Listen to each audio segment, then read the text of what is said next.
നിക്ഷേപകരുടെ വലിയ സാന്നിധ്യവും റീറ്റെയിൽ രംഗത്തെ മികച്ച പ്രകടനവും കൊണ്ട് 2025 ആദ്യ പകുതിയിൽ 36,000 കോടി രൂപയുടെ വരുമാനം നേടി ലുലു 9.9% വളർച്ചയോടെ 1,200 കോടി രൂപയോളം നെറ്റ് പ്രോഫിറ്റ് ലുലു റീറ്റെയിൽ സ്വന്തമാക്കി. രണ്ടാം പാദത്തിൽ 4.6% അധിക വളർച്ച. പ്രൈവറ്റ് ലേബൽ ഇ കൊമേഴ്സ് രംഗത്തെ മികച്ച വളർച്ചാ നിരക്കാണ് നേട്ടത്തിന് കരുത്തേകിയത്.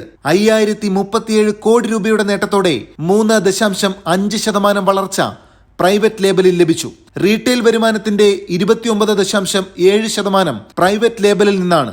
952 കോടി രൂപയുടെ നേട്ടത്തോടെ 43.4% വളർച്ചാ നിരക്ക് ഇ കൊമേഴ്സിനുണ്ട്. 7.6% വളർച്ചയോടെ $418 മില്യൺ എബിഡ മാർജിൻ.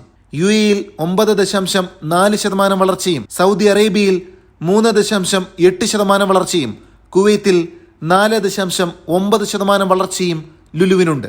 നിക്ഷേപകർക്കായി 867 കോടി രൂപയുടെ ലാഭവിഹിതം പ്രഖ്യാപിച്ചു. 78%-ലേറെ ലാഭവിഹിതമാണ് ഇതോടെ നിക്ഷേപകർക്ക് ലഭിക്കുക. ലോങ് ടേം സ്ട്രാറ്റജിയിലുള്ള മികച്ച വളർച്ചാ നിരക്കാണ് ലുലു റീറ്റെയിൽ രേഖപ്പെടുത്തുന്നത്. വിപുലമായ വികസന പദ്ധതികളാണ് നടപ്പാക്കുന്നത്. 2025 ആദ്യ പകുതിയിൽ മാത്രം 7 പുതിയ സ്റ്റോറുകളും ജൂലൈയിൽ 4 പുതിയ സ്റ്റോറുകളും ഉൾപ്പെടെ 11 സ്റ്റോറുകൾ ഈ വർഷം തന്നെ തുറന്നു.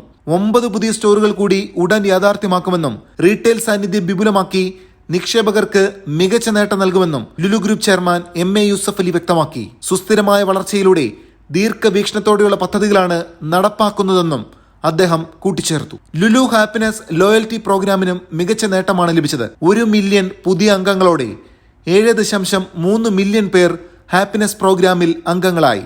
ഇ കൊമേഴ്സ് പ്ലാറ്റ്ഫോമുകൾ വിപുലമാക്കിയും ഹാപ്പിനെസ് ലോയൽറ്റി പ്രോഗ്രാമുകൾ സജീവമാക്കിയും ഉപഭോക്താക്കൾക്ക് കൂടുതൽ മികച്ച സേവനം ഉറപ്പാക്കുന്നതിനുള്ള നീക്കത്തിലാണ് ലുലു റീറ്റെയിൽ.